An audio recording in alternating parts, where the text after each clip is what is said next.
আসসালামু আলাইকুম প্রিয় শিক্ষার্থী বন্ধুরা, তোমাদের সকলকে স্বাগতম। আশা করি সবাই ভালো আছো, সুস্থ আছো। সকলের সুস্থতা কামনা করে আমি মোহাম্মদ মুরাদ হোসেন আজকের আলোচনা শুরু করতে যাচ্ছি। আশা করি শেষ পর্যন্ত সাথেই থাকবে।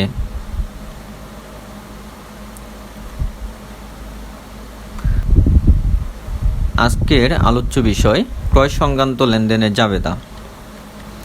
আজকের আলোচনার পর তোমরা সকলেই একটিমাত্র জাবেদায় ক্রয় সংক্রান্ত সকল লেনদেনের জাবেদা করতে পারবে ইনশাআল্লাহ।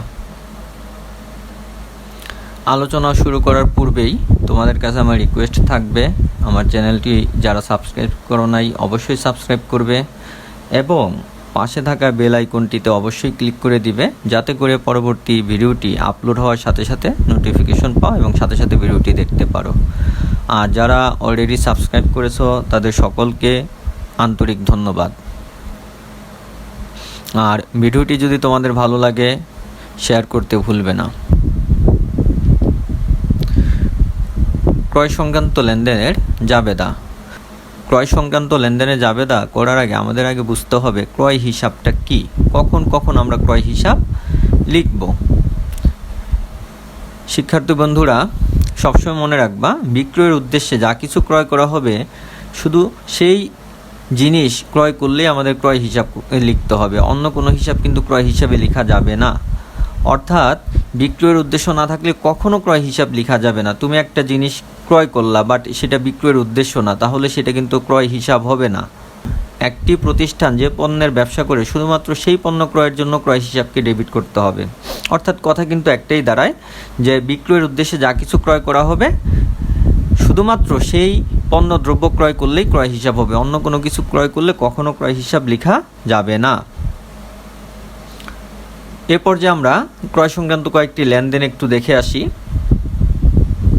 নগদে পণ্য ক্রয়, পপির নিকট হতে পণ্য ক্রয়, লুবার নিকট হতে নগদে পণ্য ক্রয়, চেক দ্বারা পণ্য ক্রয়, পণ্য ক্রয়, বাকিতে পণ্য ক্রয়, স্বীকৃত বিলের বিনিময়ে পণ্য ক্রয়, জিতুর নিকট হতে 20,000 টাকার পণ্য ক্রয় করে নগদে 9,300 টাকা ও 8,000 টাকার একটি চেক প্রদান। অর্থাৎ এখানে কিছু আমরা পেমেন্ট করছি নগদে এবং কিছু চেকের মাধ্যমে।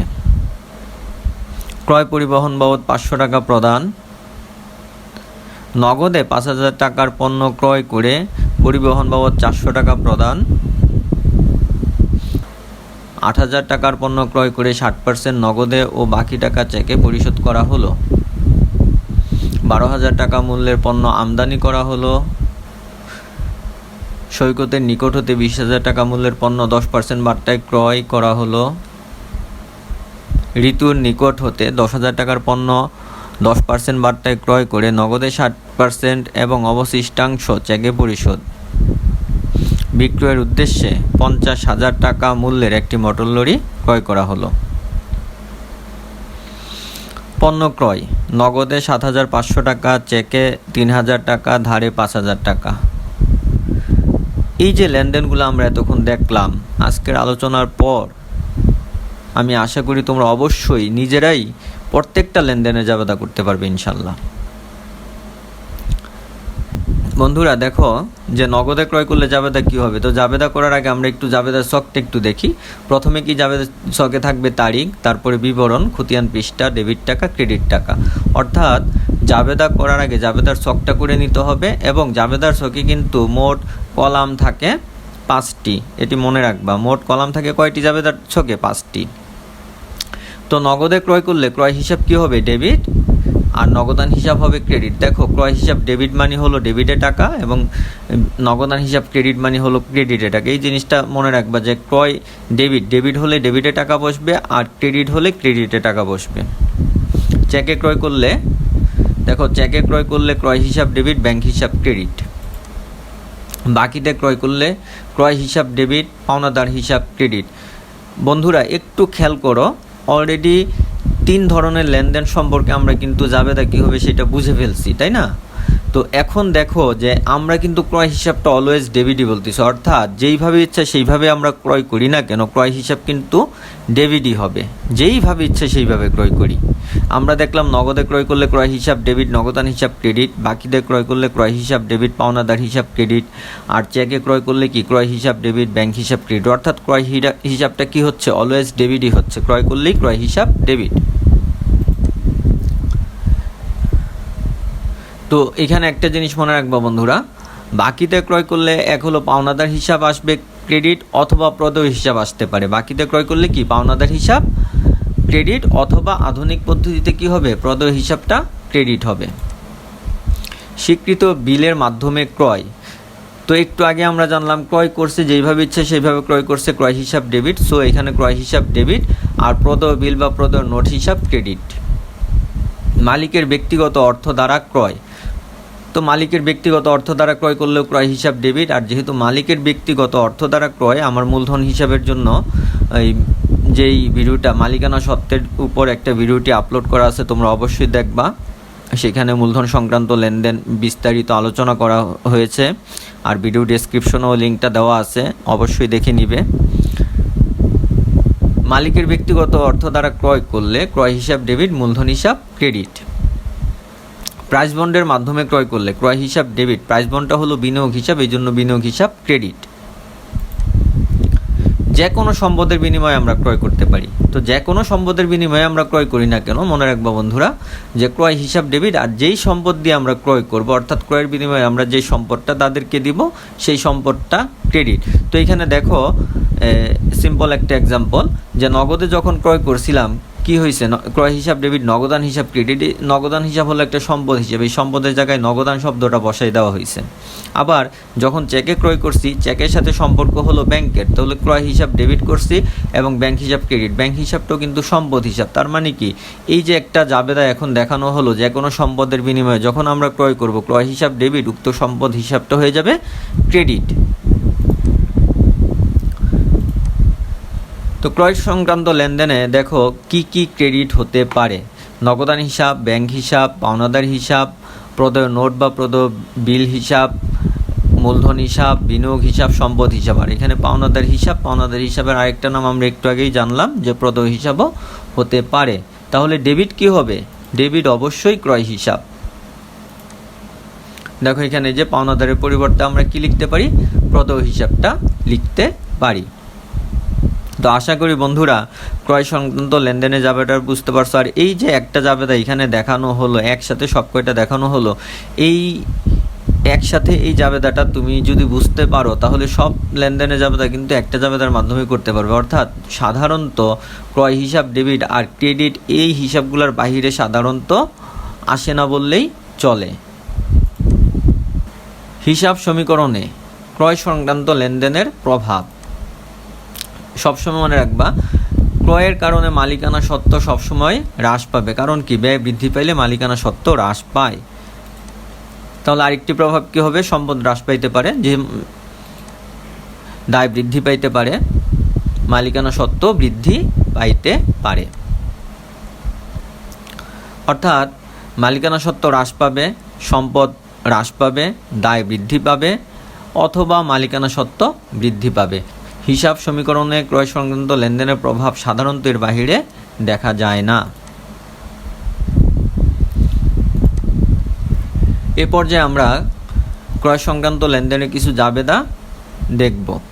দেখো এখানে আছে ক্রয় 1000 টাকা, নগদে ক্রয় 1000 টাকা, পপির নিকট থেকে নগদে ক্রয় 1000 টাকা, 1000 টাকা মূল্যের পণ্য আমদানি করা হলো। বন্ধুরা আমদানি করা হলো আর ক্রয় করা হলো শব্দ কিন্তু একই। তাহলে এটা জাবেদা কী হবে, এখানে 1 থেকে 4 নম্বর লেনদেন পর্যন্ত সব কয়টা লেনদেনে জাবেদাই সেম হবে, এবং সব কয়টা লেনদেন আসলে একই লেনদেন, শুধু কথাটাকে একটু ঘুরিয়ে বলা হয়েছে। তো আগে আমরা জাবেদা চক করে নিলাম 1 থেকে 4 নম্বর। তারিখের জায়গায় অবশ্যই তারিখ লিখবে, এখানে আমি এই নাম্বার দিয়েছি তোমাদের বোঝার জন্য। তাহলে কি আসবে, ক্রয় হিসাব ডেবিট, কারণ একটু আগে আমরা জানলাম যেইভাবে ইচ্ছা সেইভাবে ক্রয় করুক, ক্রয় হিসাব আসবে কি ডেবিট। কত টাকা আসবে, এখানে 1000 টাকা আছে, তাহলে এখানে 1000 টাকা ক্রয় হিসাব ডেবিট। ক্রেডিট কি হবে, কিভাবে ক্রয় করছি, নগদান হিসাব ক্রেডিট, কত টাকা 1000 টাকা ডেবিট, তাহলে 1000 টাকা ক্রেডিট। চলো প্রভাবটা দেখে আসি।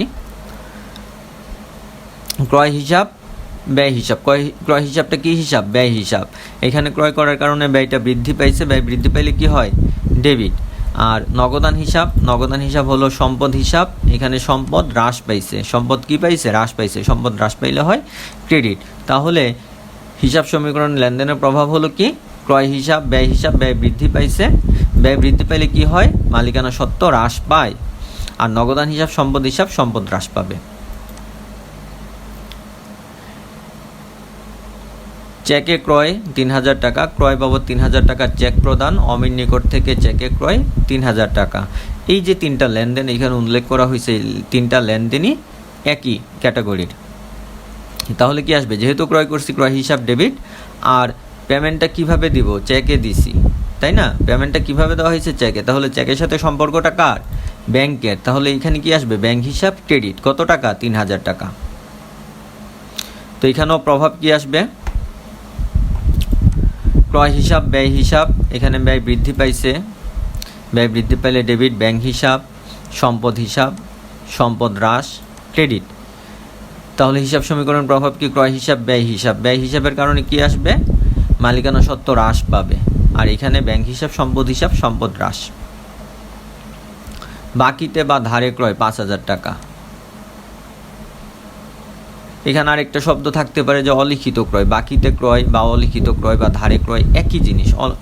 তাহলে কি আসবে? যেহেতু ক্রয় করছি, ক্রয় হিসাব ডেবিট। কত টাকা? 5000 টাকা। পাওনাদার হিসাব ক্রেডিট, 5000 টাকা। তাহলে এখানে হিসাব সমীকরণের প্রভাব ক্রয় হিসাব, ব্যয় হিসাব। এখানে ব্যয়টা বৃদ্ধি পাইছে, ব্যয় বৃদ্ধি পাইলে কি হয়? ডেবিট। আর পাওনাদার হিসাব, দায় বৃদ্ধি পাইলে হয় ক্রেডিট। তো হিসাব সমীকরণের প্রভাবটা কি আসবে? ক্রয় হিসাব, ব্যয়ের কারণে কি? মালিকানা সত্ত্ব হ্রাস পাইছে। আর পাওনাদার হিসাব, দায় বৃদ্ধি। তো এখানে পাওনাদার আরেকটা নাম আমরা লিখতে পারি কি? প্রদেয় হিসাব। তাতেও আমাদের এই হিসাব সমীকরণের প্রভাবটা একই থাকবে। মৌয়ের নিকট থেকে ক্রয়। শিক্ষার্থী বন্ধুরা একটা মনে রাখবে, এখানে মৌয়ের নিকট থেকে ক্রয়। তো মৌয়ের নিকট থেকে কিভাবে ক্রয় করছে? উত্তর আছে? নাই। যেহেতু কোনো উত্তর নাই, সেহেতু অবশ্যই, যেহেতু এখানে ব্যক্তি বা প্রতিষ্ঠানের নাম দেয়া আছে আর কিভাবে ক্রয় করছে তা উল্লেখ করা নাই, তার মানে অবশ্যই লেনদেনটা বাকিতে। লেনদেনটা কিভাবে হয়েছে? অবশ্যই বাকিতে। তাহলে যেইভাবে ইচ্ছে সেভাবেই ক্রয় করি। ক্রয় হিসাব ডেবিট, 9000 টাকা। আর যেহেতু মৌয়ের নিকট থেকে ক্রয় করছি, বাকিতে ক্রয়ের সাথে কার সম্পর্ক? পাওনাদার বা প্রদেয় হিসাব।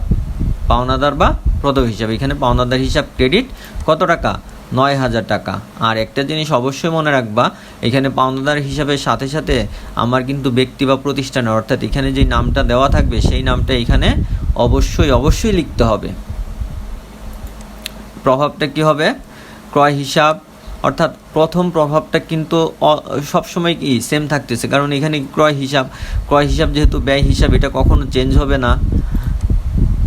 তাহলে এখানে ক্রয় হিসাব, ব্যয় বৃদ্ধি পাইলে ডেবিট।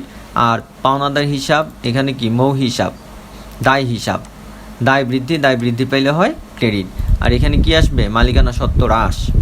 আর পাওনাদারের পরিবর্তে এখানে কি আসবে?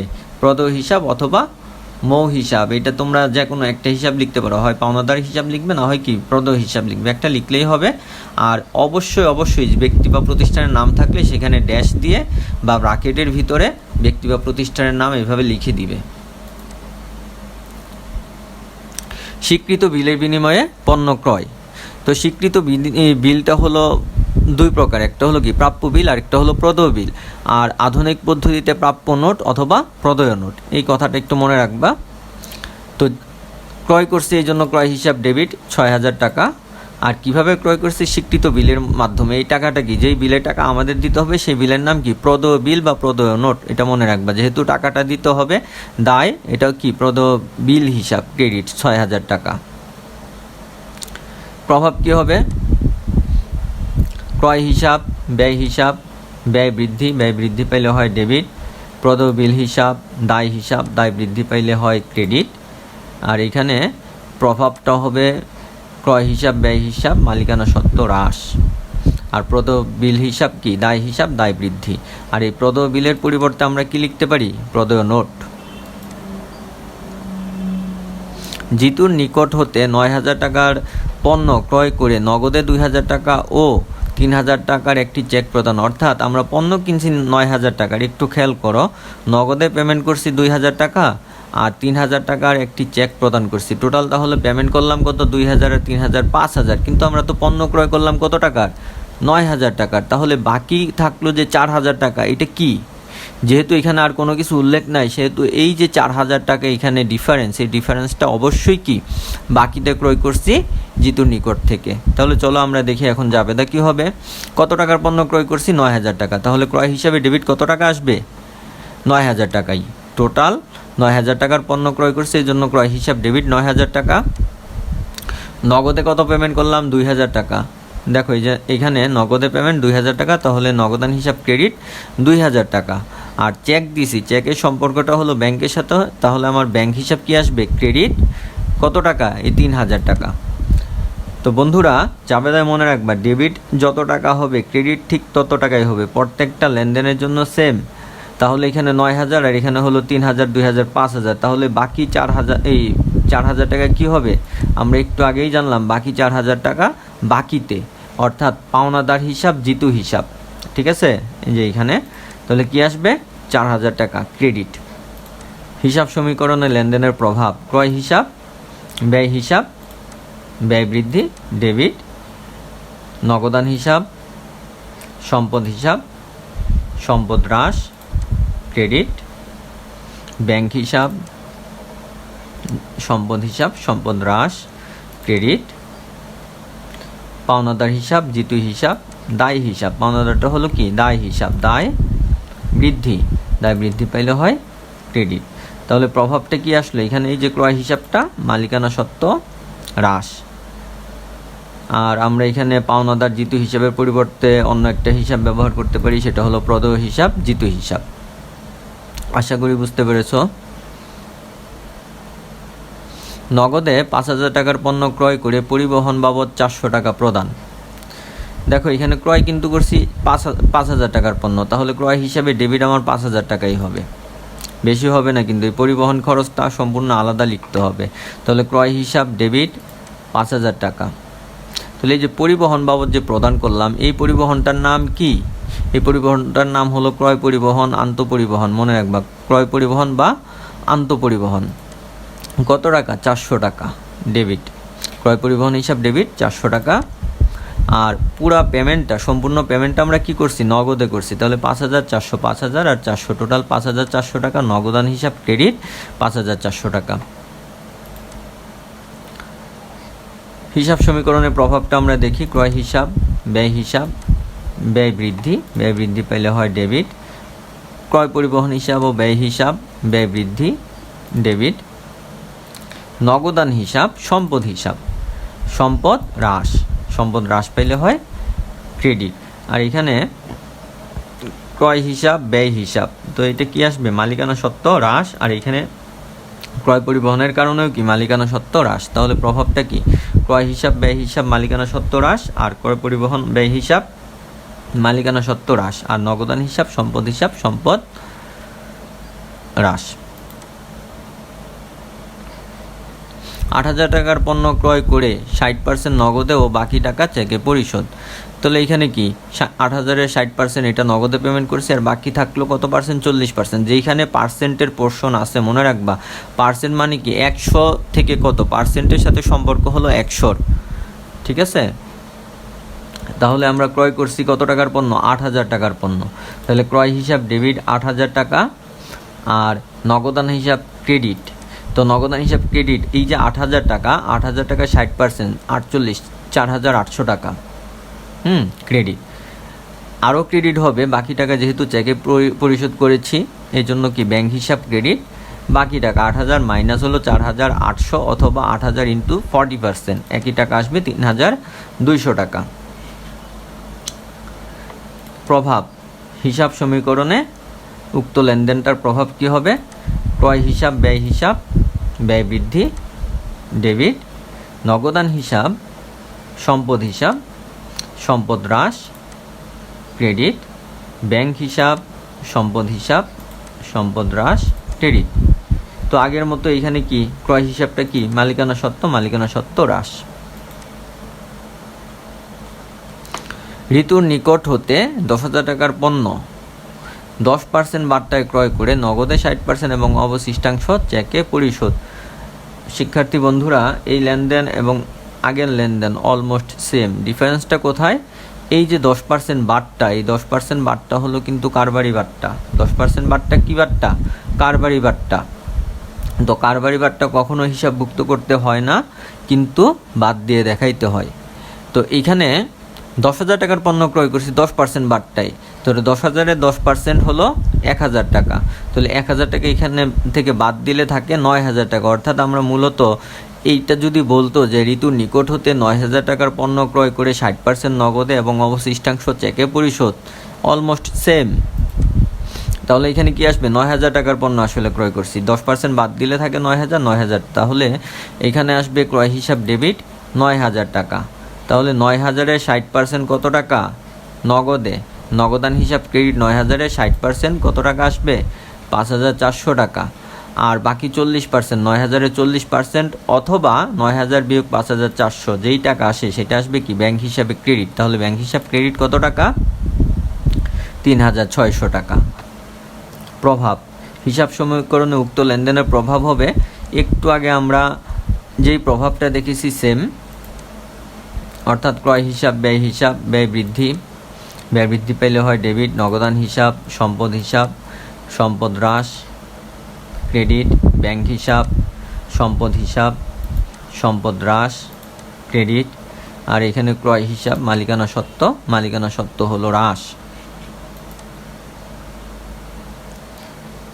বিক্রয়ের উদ্দেশ্যে 50,000 টাকা মূল্যের একটি মোটর লরি ক্রয়।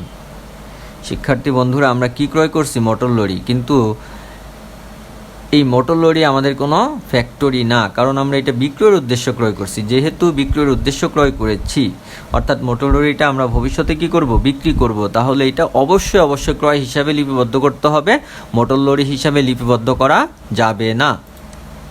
তাহলে এখানে যাবে কি আসবে? ক্রয় হিসাব ডেবিট 50,000 টাকা। আর নগদান, যেহেতু এখানে কোনো ব্যক্তি বা প্রতিষ্ঠানের নাম নাই এবং কিভাবে ক্রয় করছি তাও দেয়া নাই, তার মানে হলো এটা অবশ্যই নগদে ক্রয় করছি। তাহলে নগদান হিসাব ক্রেডিট 50,000 টাকা। নগদান হিসাব ক্রেডিট কত? 50,000 টাকা। উক্ত লেনদেনের প্রভাবটি কী হবে? ক্রয় হিসাব, ব্যয় হিসাব, ব্যয় বৃদ্ধি। ব্যয় বৃদ্ধি পাইলে হয় ডেবিট। নগদান হিসাব, সম্পদ হিসাব, সম্পদ হ্রাস। সম্পদ হ্রাস পাইলে হয় ক্রেডিট। আর ক্রয় হিসাবটা হলো মালিকানা সত্ত্ব হ্রাস। আজকের আলোচনার লাস্ট একটা লেনদেন, অর্থাৎ এই লেনদেনটা আলোচনা করার পরে আজকের আমার আলোচনা শেষ হবে। পণ্য ক্রয় নগদে 7,000 টাকা, চেকে 3,000 টাকা, ধারে 5,000 টাকা। শিক্ষার্থী বন্ধুরা, টোটাল কত টাকার পণ্য ক্রয় করলাম? 7 আর 3 10, 10 আর 5 15। তাহলে টোটাল যে অ্যামাউন্টটা সেটা ক্রয় হিসাব ডেবিট হবে। তাহলে ক্রয় হিসাব ডেবিট 15,000 টাকা। আর নগদান হিসাব ক্রেডিট, নগদে কত টাকার পণ্য ক্রয় করছি? 7,000, এই জন্য নগদান হিসাব ক্রেডিট 7,000। আর চেকে পেমেন্ট করলাম কত? 3,000। তাহলে ব্যাংক হিসাব ক্রেডিট 3,000। এবং ধারে কত? ধারে ক্রয়ের সাথে কার সম্পর্ক? অবশ্যই কি পাওনাদার। তাহলে পাওনাদার হিসাব ক্রেডিট এই 5,000 টাকা। তো হিসাব সমীকরণে প্রভাবটা কি হবে? ক্রয় হিসাব, ব্যয় হিসাব, ব্যয় বৃদ্ধি, ব্যয় বৃদ্ধি ডেবিট। নগদান হিসাব, সম্পদ হিসাব, সম্পদ হ্রাস। সম্পদ হ্রাস পেলে হয় ক্রেডিট। ব্যাংক হিসাব, সম্পদ হিসাব, সম্পদ হ্রাস। তো সম্পদ হ্রাস পেলে হয় ক্রেডিট। আরেকটা হলো পাওনাদার হিসাব। পাওনাদার হিসাব হলো দায় হিসাব, দায় বৃদ্ধি। দায় বৃদ্ধি পেলে হয় ক্রেডিট। আর ক্রয় হিসাব, ব্যয় হিসাব, এই ব্যয় হিসাবের কারণে আমাদের মালিকানা সত্ত্ব হ্রাস পায়। আর এখানে পাওনাদারটা হলো প্রদেয় হিসাব। তো আজকে এই ছিল আমার আলোচনা। আশা করি সবাই বুঝতে পেরেছো। বিদায় নেওয়ার আগে তোমাদের কাছে আবারও রিকোয়েস্ট থাকলো আমার চ্যানেলটি অবশ্যই সাবস্ক্রাইব করবে এবং পাশে থাকা বেল আইকনটি অবশ্যই কি করবে, ক্লিক করে দিবে। আর ভিডিওটি ভালো লাগলে অবশ্যই শেয়ার করতে ভুলবে না। সকলের সুস্থতা কামনা করে আজকের মতো বিদায় নিচ্ছি। মহান আল্লাহ সবাইকে ভালো রাখুন, সুস্থ রাখুন। আমিন। আল্লাহ হাফিজ।